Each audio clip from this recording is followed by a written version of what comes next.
Éclairage sur un sujet de l'actualité économique. Taux de change à l'indicatif à l'interbancaire et au parallèle. Cours des principaux minerais de la RDC. Indice des prix à la consommation. C'est dans Jeudi Économie, chaque jeudi à 14h après les infos. Et sa rediffusion jeudi 20h. Jeudi Économie, émission présentée par Eric Ambago. Bonjour chers auditeurs, bonjour chers téléspectateurs, bienvenue à votre magazine hebdomadaire Jeudi Économie. Vous connaissez les rubriques, taux de change à l'indicatif à l'interbancaire et au parallèle. Vous aurez le cours des principales matières d'exportation du pays, le panel de la ménagère et un invité pour commenter un sujet de l'actualité économique. Commençons par le taux de change. Béro Matanda, bonjour. Bonjour Eric Ambago. Quelle est la parité aujourd'hui franc-congolais principale devise étrangère? La parité franc-congolais principale devise étrangère à l'indicatif se présente comme suit. $1 vaut 2856,1568 francs congolais. 1 euro équivaut à 3104,4382 francs congolais. 1 franc CFA égale à 4,7327 francs congolais et 1 rand sud-africain vaut 155,9642 francs congolais. Au marché parallèle, $1 américain équivaut à 2865 francs congolais, 1 euro équivaut à 2872 francs congolais et 1 franc CFA vaut 4,2 francs congolais. Et quel est le cours des principales matières d'exportation du pays? Voici le cours des matières premières. Eric, la tonne du cuivre n'a pas bougé. Elle coûte toujours 9 532,10 $ américains comme la semaine dernière. Le coût de la tonne du cobalt a encore enregistré une légère hausse. Il coûte 25 000 $ américains contre 24 200 $ américains il y a une semaine. L'once d'or est vendue à partir de 2 934,07 $ américains contre 2 918 $ américains il y a une semaine. Le baril du pétrole revient à 67,67 $ américains contre 66,42 $ américains la semaine passée. Et enfin, une tonne de cacao est vendue à partir de 8 151 $ américains contre 8 225 $ américains la semaine dernière. Merci Béro Matanda, on vous retrouve avant la fin de l'émission pour le panier de la ménagère. Guerre à l'est de la République démocratique du Congo, elle dure depuis près de 3 décennies. On parle d'une guerre économique. Quelle économie pour la RDC en temps de guerre? Un scientifique a réfléchi sur le sujet. Il est professeur en économie, il est stratège. Professeur Konouya, bonjour. Bonjour mon frère Ekambago et merci pour cette invitation. Pourquoi on dit que la guerre du Kivu est une guerre économique? Merci beaucoup. Le chef de l'État a souvent répété que cette guerre est économique. Et nous, en tant que scientifiques, nous avons voulu bûcher, n'est-ce pas, aussi sur la question de façon patriotique.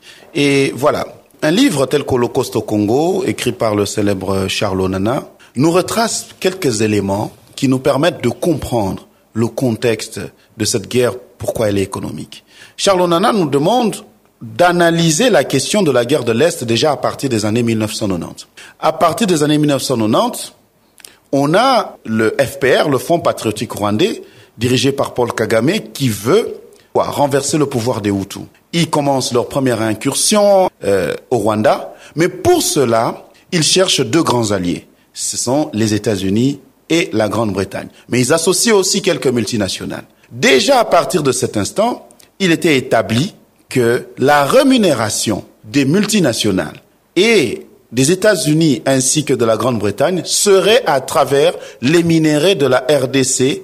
Ce soutien qu'ils ont eu de ces grandes puissances devrait être rémunéré par les minéraux au Congo.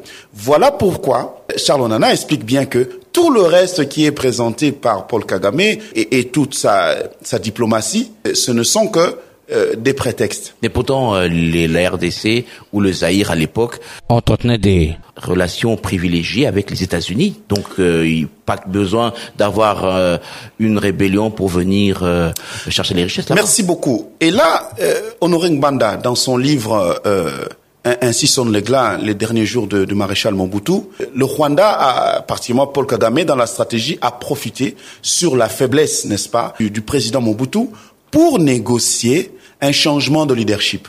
Et il a réussi car, en 1995, Bill Clinton négocie et obtient au Congrès américain ce qu'ils ont appelé la Africa Opportunity Act, c'est-à-dire c'est la loi sur les opportunités en Afrique, où Bill Clinton a réussi à modifier le leadership au niveau de l'Afrique centrale, de la RDC, considérant que Mobutu était finissant, vers le Rwanda. Et que la conséquence grave, c'était de dire que les États-Unis passeront dorénavant par le Rwanda pour, n'est-ce pas, avoir accès aux minéraux de la RDC. Donc c'est une stratégie cohérente qui amène à comprendre que cette guerre est avant tout une guerre économique. C'est donc le Rwanda qui est l'acteur principal, ou ce sont les États-Unis?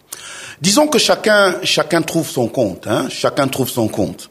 Le Rwanda a voulu résoudre un problème chez eux. Le Rwanda veut faire main basse sur les minéraux du Congo. Ça, ce sont les objectifs immédiats. Mais les objectifs lointains, naturellement, c'est son intérêt à pouvoir étendre. Il a un besoin de terre. Mais ils savent une chose, que lorsque vous travaillez avec les Occidentaux, si les Occidentaux sont satisfaits de ce que tu leur fournis, eh bien, ils peuvent fermer les yeux sur le reste. Donc, il a joué sur cela et ça fait 30 ans que ça marche. Est-ce que ce sont les États-Unis en tant qu'État ou ce sont les multinationales américaines qui sont au premier plan, derrière, dans leurs États? Merci beaucoup. Et comme Charles Onana le précise dans son livre, lorsqu'on dit à chaque fois les États-Unis ou qu'on dise la Grande-Bretagne, c'est à chaque fois des individus, n'est-ce pas? Il faut dire que Kagame avait réussi à pouvoir embarquer Bill Clinton. Il le décrit dans son livre. Et il faut savoir aussi que Kagame avait quelques accointances avec la CIA. Donc, c'est à chaque fois un ensemble d'individus, n'est-ce pas, qui embarquent un pays.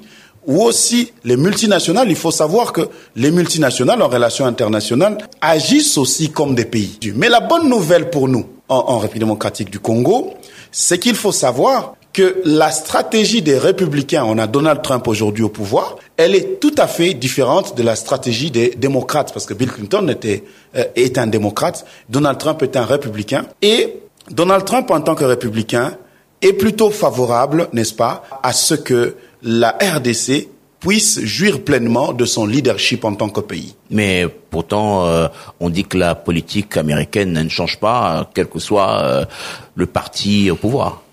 Non, c'est le fondement, le fondement de la politique américaine qui ne change pas, mais les démocrates et les républicains n'ont pas la même vision du monde, n'est-ce pas? Les républicains voient chaque pays souverain. Donald Trump n'est pas un va-t-en-guerre. On voit même comment il se comporte avec la guerre de l'Ukraine. Donald Trump, il se veut être un homme de paix. Les autorités congolaises ont toujours invité les investisseurs américains à venir directement au Congo. Je me rappelle l'an 2019, lors de sa tournée aux États-Unis, le président de la République avait invité les businessmen américains, les multinationales à venir discuter directement avec le gouvernement congolais, mais on attend toujours. Oui, comme je le dis, nous avons une chance que aux États-Unis ce soit un républicain qui passe au pouvoir. Mais c'est surtout Trump 1 que le président était élu aux États-Unis. Je dirais aussi que nous avons peut-être une chance de la nouvelle façon de Donald Trump de voir le monde. Mais aussi, il faut savoir que nous devons comprendre le mindset des Américains. C'est que les Américains sont portés vers les affaires. Et en tant que tel, le discours de la République démocratique du Congo doit pouvoir s'adapter au discours international et au discours américain pour parler le même langage. Les Américains disent, mais ils disent qu'ils sont business oriented. C'est-à-dire qu'ils sont orientés affaires. C'est-à-dire que, généralement, vous savez, lorsque vous avez un cabinet d'affaires tel que je l'ai à Dallas aux États-Unis, on peut vous parler de tout, mais on finira toujours par vous parler de minéraux. Une des choses, généralement, que les hommes d'affaires américains me répétaient, c'est de dire, pourquoi lorsqu'on parle de minerais chez vous, au Congo, vous nous demandez à nous d'aller creuser. Mais au Rwanda, on nous donne des quantités disponibles. Et ces quantités viennent de la RDC ou du Rwanda? Et ces quantités viennent de la RDC. C'est-à-dire que le Rwanda s'arrange pour présenter des quantités disponibles, prêtes à acheter, n'est-ce pas, aux partenaires tels que les Américains ou l'Union européenne. Mais nous, lorsque nous les appelons, nous leur demandons d'aller creuser eux-mêmes.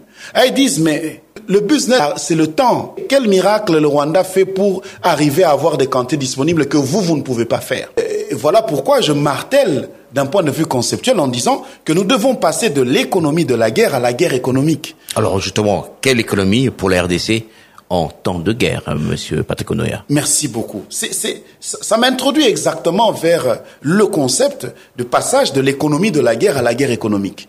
L'économie de la guerre, c'est cette économie qui est impactée négativement par la guerre, telle que la nôtre, n'est-ce pas?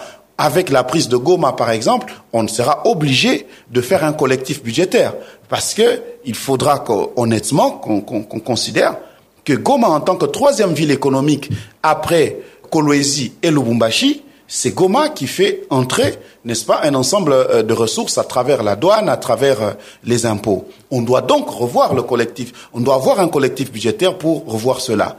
Mais il faut passer de l'économie de la guerre à la guerre économique. La guerre économique, plutôt, c'est une guerre de compétitivité. Le Rwanda mène à la RDC une guerre de compétitivité. Le Rwanda montre à l'Union européenne, montre aux États-Unis, montre à la Grande-Bretagne comment il est compétitif, comment il peut mettre le coltan sur la table pour eux, selon les besoins, n'est-ce pas? Par contre, la République démocratique du Congo, qui est le propriétaire de cela, demande à ces pays-là d'aller creuser pour les avoir. Non, nous devons mener la guerre économique sur le front du Rwanda, qui est le front de la compétitivité. En faisant quoi? Il faut organiser la production locale. Comment expliquer? Il est établi que le Rwanda se développe en partie par l'exploitation des minerais du Congo. Et nous, la société publique chargée d'exploiter les minerais 3T, c'est-à-dire le coltan, la cassitérite, le wolframite, je parle de la Sakima, est en faillite. Comment expliquer que le Rwanda mise toute une politique sur l'or congolais et pendant que la Sokimo, l'entreprise publique chargée de produire l'or, est en faillite? Oui, c'est vrai, il y a quand même des efforts au niveau de l'or, n'est-ce pas, avec Primera Gold qui a changé de nom, ainsi de suite. Donc, c'est-à-dire que ce front-là, les entrepreneurs américains, lorsqu'ils parlent avec nous, consultants en investissement, ils nous proposent de pouvoir nous organiser. J'ai été dans le cadre d'une affaire à l'Est il y a quelques années. Il y a la Grande-Bretagne qui a organisé le commerce de minerais de sang. Il y a une organisation qui s'appelle ITRI. Cette organisation, elle autorise, pour exporter les minerais de sang tels que le coltan, il faut être reconnu par cette organisation appelée ITRI. Lorsque j'étais en partenariat avec une grande entreprise qui avait besoin de la cassitérite, on m'avait remis une liste provenant de ITRI, de dire si, ok, nous avons besoin de la cassitérite, mais pour que quelqu'un te vende la cassitérite, nous ne voulons pas de problème. C'est qu'on doit avoir un exportateur autorisé. Et cet exportateur doit être sur la liste ITRI. On me donne cette liste. Donc, lorsque je discute avec vous, j'étais à Goma, jusqu'à Kalima, j'ai été, là où il y a la Sakima. Lorsque vous me dites que vous avez de la quantité, moi, je regarde sur la liste votre nom. Mais, premier constat, sur la liste de ITRI, donc, où on a les acheteurs et les vendeurs de minerais de sang, parmi les vendeurs de minerais de sang sur cette liste-là, 75% des vendeurs agréés au niveau international des minerais de sang de la RDC, ils sont du Rwanda et de l'Ouganda. Au moins 15% qui restent, ils sont de la Tanzanie, ils sont du Soudan, ils sont du Kenya et du Burundi. Comment vous l'expliquez? 5% seulement sont du Congo. On s'est posé les mêmes questions. Lorsque nous étions à Kigali, je posais la question, comment vous faites? Ils nous disent, nous pour avoir les documents pour exporter ici dans 3 jours. Et c'est décentralisé. Où que vous soyez dans n'importe quelle province, vous pouvez avoir les documents et c'est le gouvernement qui vous aide pour avoir maintenant les documents internationaux. Vous comprenez? Ça, c'est de un. Maintenant, lorsque je suis du côté du Congo, je pose la question, pourquoi vous avez la matière, mais vous n'avez pas de documents internationaux? Il me retourne la question, dit, ah, toi, comme tu viens de Kinshasa, est-ce que tu peux nous aider? Est-ce que tu connais le ministre? Il dit, chez nous, il faut connaître le ministre, parce que c'est un arrêté ministériel. Non seulement que ce document-là est cher, mais c'est compliqué pour avoir ces documents. Donc, c'est ça, la guerre économique, c'est la guerre de compétitivité. À ce niveau-là, nous sommes très peu compétitifs. Donc au niveau de la procédure déjà, nous sommes très peu compétitifs sur la vente des minerais de l'Est. Et j'ai eu un premier contrat que je n'ai pas su honorer parce que il fallait que le certificat d'origine soit de la RDC, n'est-ce pas, sous la cassitérite vers les années 2016. J'ai eu un deuxième contrat de l'or où je suis allé vers le Grand Nord. En Ouganda, ils me disaient en anglais « any quantities ». En Ouganda, à Kampala, n'importe quelle quantité d'or on va vous donner. Mais j'ai passé du temps à Beni, Butembo, tout ça. Difficile de trouver, ne fût-ce qu'1 kilo d'or. Mais pourtant, il y a l'exploitation artisanale là-bas. Mais alors, je me posais la question, qu'est-ce qui fait que en Ouganda, il puisse y avoir autant de quantités? Eh bien, j'ai eu la réponse dans un livre qui a été publié qui s'appelle « La route du coltan congolais ». Lorsque il arrive ce qu'on appelle en économie la grande surchauffe. La grande surchauffe en économie veut dire qu'un prix d'un bien augmente de façon exponentielle, même près de 1000%. Ça, c'est arrivé vers les années 98-2000 avec le coltan, par exemple. C'est-à-dire, lorsqu'on est passé de la deuxième ère économique, l'ère industrielle, vers l'ère informationnelle, avec le boom des nouvelles technologies, le coltan a vu son prix augmenter. Qu'est-ce qui s'est passé? Il s'est passé que politiquement, en 98, le 2 août, lorsque le musée chasse les Rwandais et les Rwandophones, la RDC est divisée en 3. Qui se retrouve dans le Grand Kivu, c'est le RCD. Donc, lorsque, au niveau de l'économie mondiale, on a la grande surchauffe et que le coltan augmente de prix de plus de 1000%, qui se retrouve à l'Est? Eh bien, ce sont les Rwandais. Donc, je dis ici que le gouvernement congolais n'a jamais joui du coltan congolais depuis la grande surchauffe. Seul le Rwanda. Le livre La route du minerai congolais, excusez-moi, établit que le Rwanda a agi de deux façons. Soit par rébellion ou par néo-rébellion pour mettre la main sur les minerais du Congo. C'est-à-dire, ils l'ont fait à partir de la rébellion RCD et lorsque venait la paix, ils établissaient un brassage et dans le brassage, ils s'assuraient que leurs militaires contrôlent les différents carrés miniers pour que la route du minerai soit toujours entretenue. C'est ça qui fait que même en temps de paix, les comptoirs ont été contrôlés par le Rwanda et l'Ouganda, et ce depuis 30 ans. Et les artisanaux préfèrent aller vendre à l'extérieur, au Rwanda ou en Ouganda? Attendez, ce n'est pas qu'ils préfèrent. Il faut comprendre le système. Le système est que les creuseurs attendent être préfinancés, n'est-ce pas?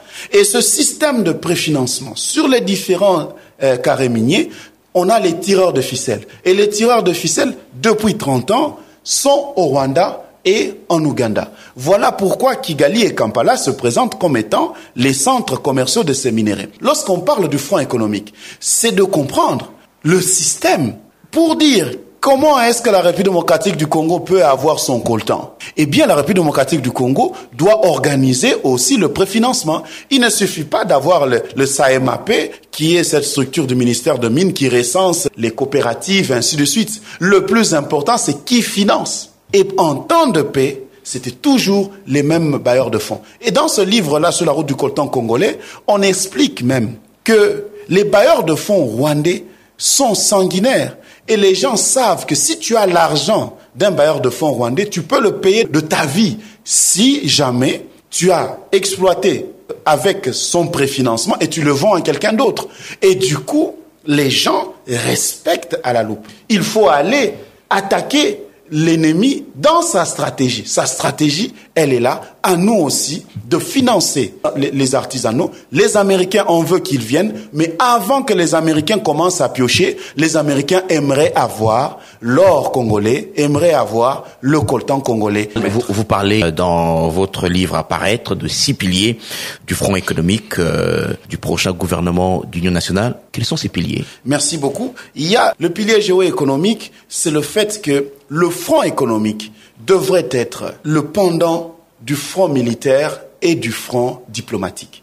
Nous apprécions les percées du gouvernement en termes de front diplomatique. Mais ce front diplomatique doit être soutenu par le front économique. Pourquoi?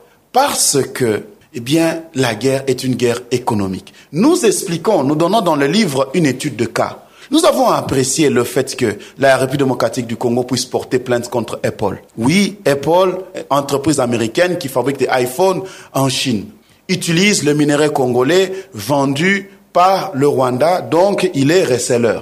Tout ce discours est bon. Toute la démarche qui a été faite est bonne. Mais seulement ce n'est que 50% de la solution. Parce que, soyons sûrs que Apple ne fermera pas l'usine de iPhone en Chine parce que nous lui avons porté plainte. Ce qui devrait être fait en plus de la bonne démarche diplomatique et judiciaire, c'est que la RDC propose une contre-offre. La RDC doit présenter à Apple maintenant son offre de dire le Rwanda te propose ceci, viens acheter chez nous directement. Ne dites pas à Apple, viens creuser. Apple ne viendra pas creuser.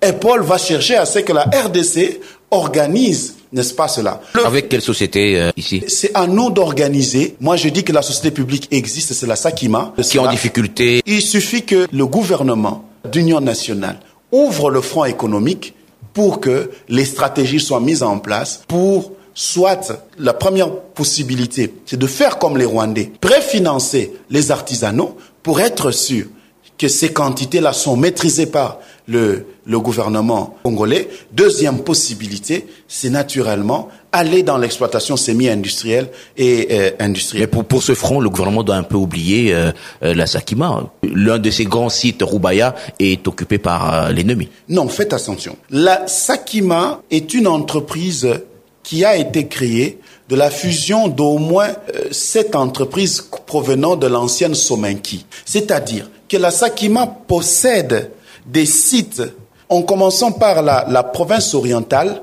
jusqu'au Maniema. La Sakima possède un ensemble de sites. Qui ne sont pas développés. Qui sont développés à l'artisanal. Et il faut retenir que les premiers artisanaux, ce qu'on a appelé les artisanaux, sont en réalité les mineurs de la Somenki, qui par débrouillardise, lorsque la Sakima, on a transformé en Sakima, mais il n'y avait pas de suite, ils ont commencé à se débrouiller. Il y a autant de sites miniers. Vous avez parlé de Rubaya. Rubaya, eh bien, si le front économique était en soutien au front militaire, il devrait exister une cartographie, n'est-ce pas, des sites miniers à protéger. Comme nous savons que c'est une guerre économique, une guerre de compétitivité sur les minéraux, eh bien, tous les territoires ne doivent pas avoir la même valeur. Il doit y avoir des territoires, des sites qui doivent avoir une grande valeur parce que cela permet de renforcer, n'est-ce pas, les capacités financières de l'ennemi.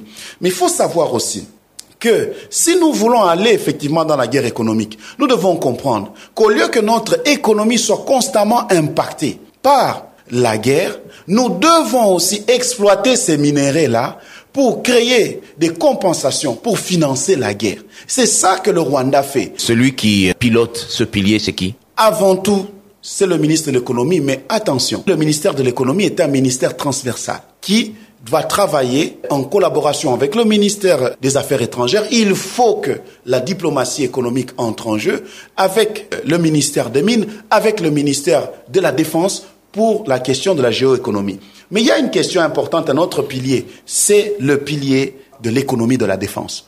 Lorsqu'on est en guerre, on doit en profiter pour développer l'économie de la défense. L'économie de la défense a 2 piliers. Il y a les dépenses publiques liées au secteur de la défense, mais il y a aussi l'industrie de l'armement. Sur les dépenses publiques liées au secteur de la défense, il est temps que la loi de programmation militaire qui a été votée soit mise en application. On ne peut espérer réussir cette guerre si on ne respecte pas la loi de programmation militaire. Cette loi n'est pas mise en application? Non. En tout cas, elle n'a pas encore été mise en application. On parle déjà de 3,8 milliards de dollars dépensés depuis 2022 jusqu'à aujourd'hui pour équiper l'armée, organiser l'armée. Nous aimerions bien que le ministre de la Défense vienne nous le dire, parce que nous avons vu à la télévision l'état de délabrement avancé de Kitona, de Kotakoli, de tout ceci. Nous aimerions bien, n'est-ce pas? Mais nous savons qu'en 2025, n'est-ce pas? 2025, eh bien, il a été prévu effectivement de respecter cette loi. C'est l'occasion, surtout que nous sommes en guerre, de respecter. Mais deuxièmement, c'est l'industrie de l'armement. L'industrie de l'armement ici n'a été développé que par le colon belge. En 1948, il a été créé Afridex. Afridex qui est à Likasi, qui produit les explosifs, ainsi de suite. Lorsqu'on a un pays en guerre, un pays qui est en guerre a l'avantage effectivement de la guerre pour l'expérimentation des armes. Ce qui peut nous permettre de pouvoir facilement négocier pour devenir des filiales des pays qui produisent les armes, les engins, ainsi de suite. L'avantage, c'est quoi en économie?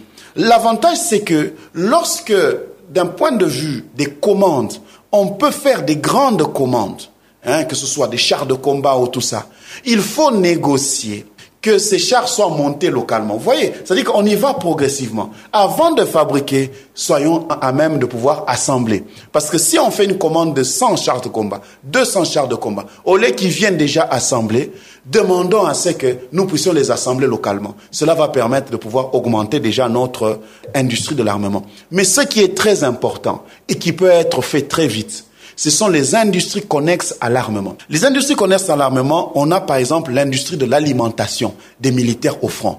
Aujourd'hui, on est en train de sensibiliser pour avoir beaucoup de militaires. C'est bien. Mais qu'ils soient dans les casernes ou qu'ils soient au front, ils mangent comment?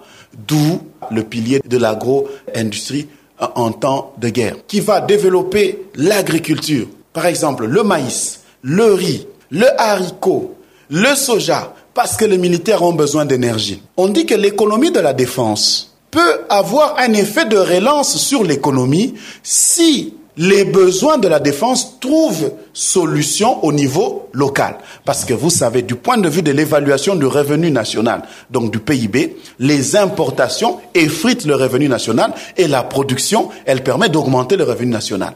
Et imaginez-vous que si nous passons de 20 000 militaires à 100 000 militaires et qu'il faut nourrir les 100 000 soldats, le ministère de la Défense sera celui qui va commander autant de tonnes de riz, autant de tonnes de maïs. Il doit travailler en relation avec le ministère de l'Agriculture. Le ministère de l'Agriculture, et les agriculteurs auront des commandes. Vous voyez? Maintenant, en résolvant le problème de la nourriture des soldats, la population aussi peut en profiter. Là, c'est sur l'agriculture vivrière. Mais aussi, les dépenses de la défense peuvent avoir un effet de la relance de l'économie sur le volet de l'agriculture industrielle. Par exemple, on sait que l'industrie de l'armement consomme beaucoup de plastique. On prend simplement en termes de pneus. Le nombre de véhicules qui pourront être achetés, ils ont des pneus.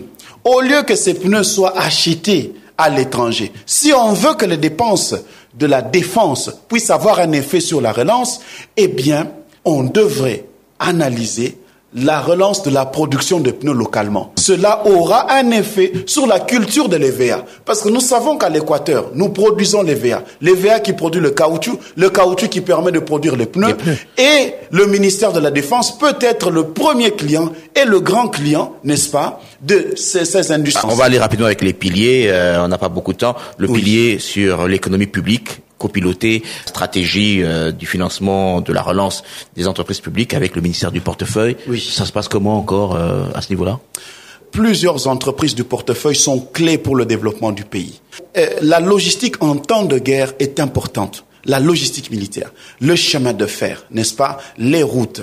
On a des entreprises telles que l'ONATRA, la SNCC, qui sont des entreprises clés. Nous venons de parler de la Sakima, qui est une entreprise clé en temps de guerre. Nous avons parlé de la Sokimo, une entreprise clé en temps de guerre. On a un ensemble d'entreprises clés qui pourraient soutenir le front économique. Eh bien, des plans de relance existent. On a vu les états généraux du portefeuille, mais il manque de financement. Une stratégie, n'est-ce pas, de financement du plan de relance peut être faite à ce niveau-là en considérant le caractère clé de ces entreprises pour le développement du pays et pour le soutien de la logistique de guerre. Et le pilier économie sociale, ça se définit comment? Dans l'économie sociale, on doit savoir que lorsqu'on est en guerre, généralement, on a une économie qui s'effrite.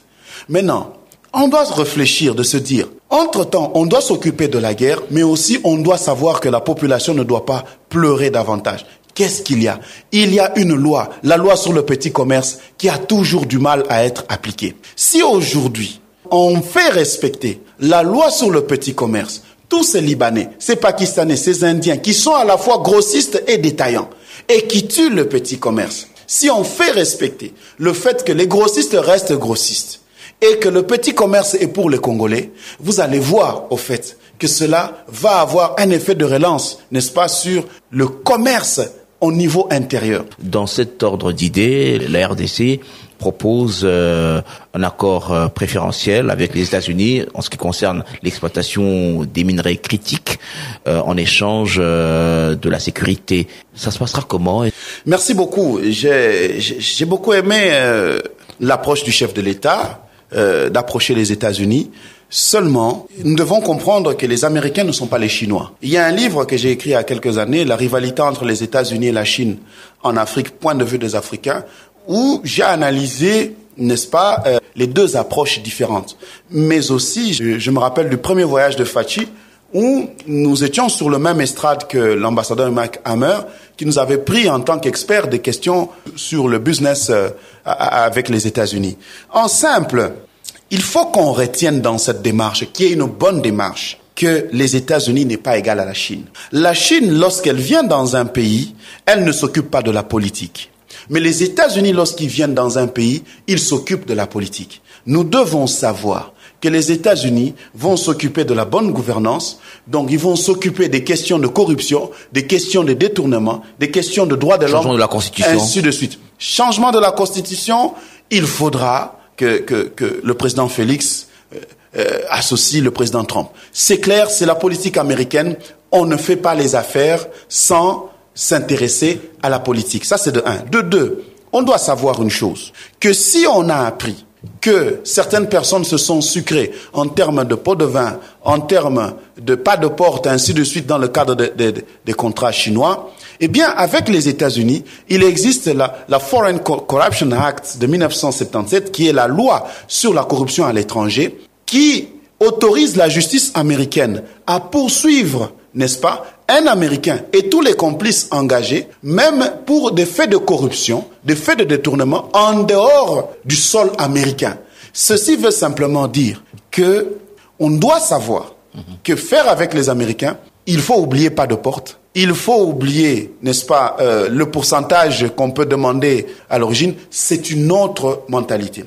Aussi, il faut savoir que le monde politique américain connaît très bien la RDC. Mais le monde économique américain ne connaît pas la RDC. Ceci veut dire que les Américains seront avides d'informations. Et nous devons préparer déjà cela. Par exemple, lorsque l'on voit un site de l'ANAPI Invest in DRC où les projets qui sont présentés, le fichier qui est là date de 2018, eh bien, voici des choses comme ça qu'il faut. Il faudrait que le gouvernement investisse, ne fût-ce que dans les pré-études.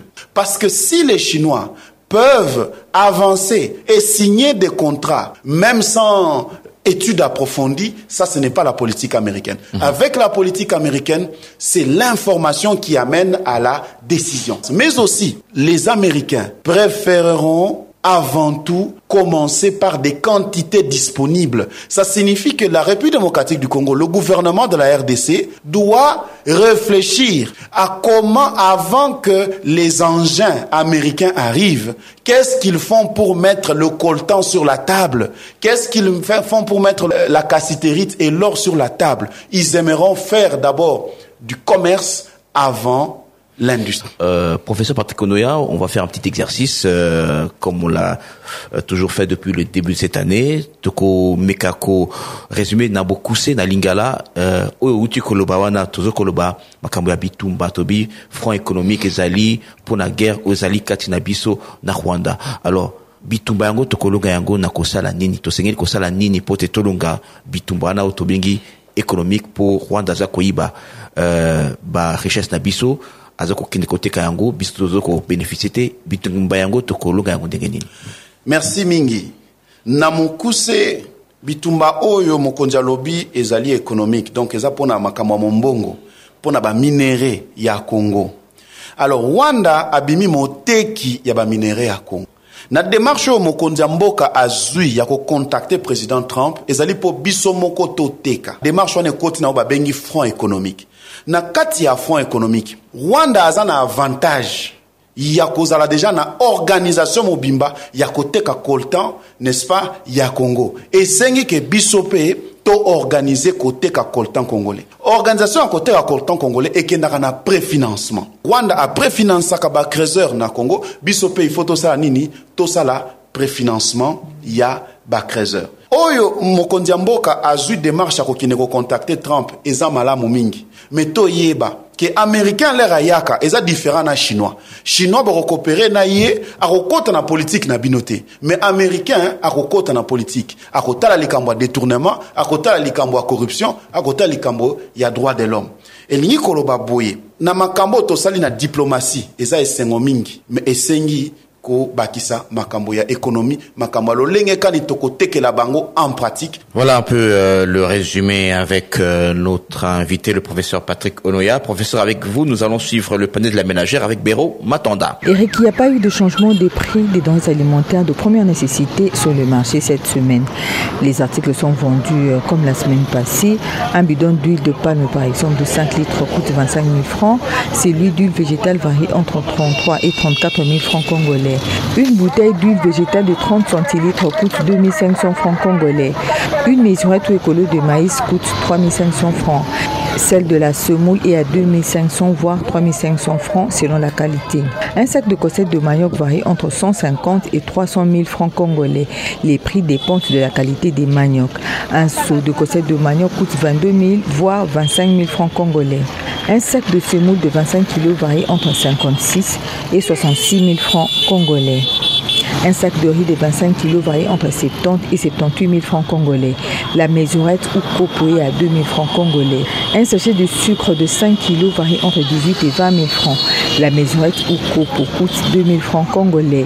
Une mesurette ou copo des haricots dénommés Bilbil coûte 5 000 francs. Les délavés sont à 4 500 francs congolais. La mesurette ou copo. Les haricots appelés loufou coûtent 4 300 francs congolais. Les milaïs sont à 3 800 francs congolais. Une mesurette ou écolo de farine de froment coûte 4 500 voire 5 000 francs congolais. Les vivres frais sont vendus de la manière suivante. 1 kg de poisson chanchard coûte 8 000 francs. Un poulet est à 12 000 francs congolais. 1 kg de cuisse de poulet coûte 8 000 francs congolais. Celui de gésier coûte 8 500 francs congolais. Celui de la viande de bœuf coûte 20 voire 22 000 francs congolais. Un carton de poisson salé coûte 184 000 francs congolais. Le kilo est à 22 000 francs congolais. Une botte d'amarante coûte 2 000 francs. Celle de feuilles de manioc coûte 5 000 francs congolais. Celle d'oseille est à 1 000 francs. Celle des épinards est à 3 000 francs congolais. Un chou paumé varie entre 2 000 et 5 000 francs congolais. Un tas de bananes plantains coûte 3 000, 5 000 voire 10 000 francs congolais. Un tas de patates douces varie entre 3 000 et 5 000 francs. Une chikwang bateke est vendue à 1 000, 1 500 voire 2 000 francs congolais. Une orange coûte 500 francs. Un ananas varie entre 2 000 et 10 000 francs. Une pastèque varie entre 3 000 et 20 000 francs congolais, c'est selon la grandeur. Un tas de safou varie entre 1 000 et 5 000 francs congolais. Un pain coûte 500 francs ou plus. Un sac de braises coûte 50 000 francs congolais.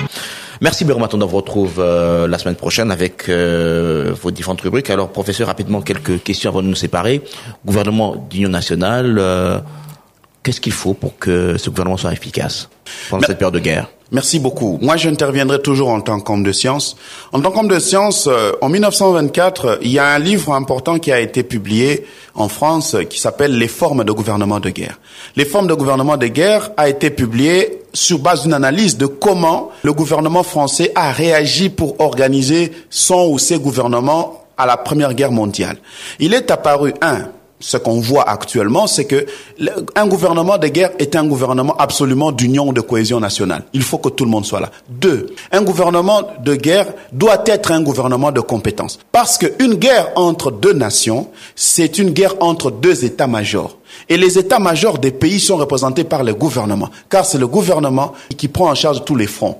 Il est apparu, par exemple, dans la guerre 14-18, la nécessité, comme il apparaît actuellement, de l'existence des figures emblématiques dans le gouvernement. Alors, ils ont créé un concept qu'on a appelé le ministre sans portefeuille. Ministre sans portefeuille est une personnalité politique qui, pour les besoins de la cause, doit être dans le gouvernement, mais ne possède pas un ministère spécifique.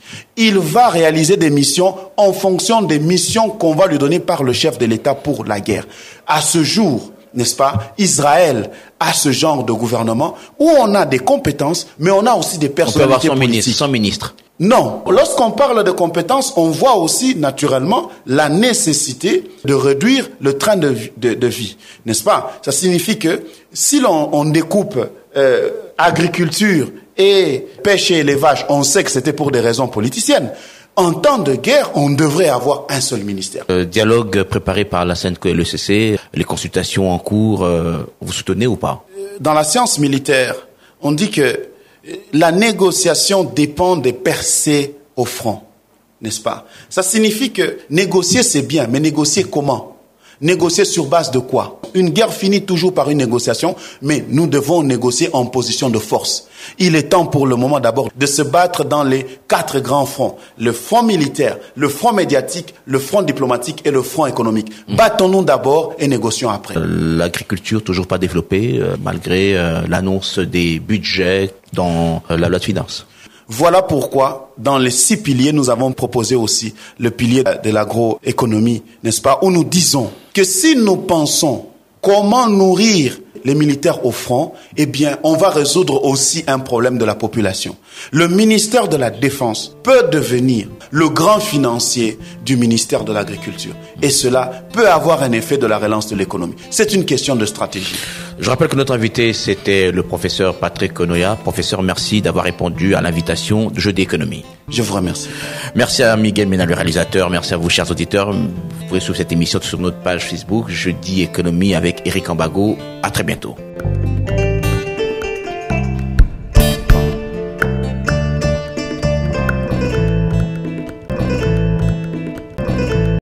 Éclairage sur un sujet de l'actualité économique.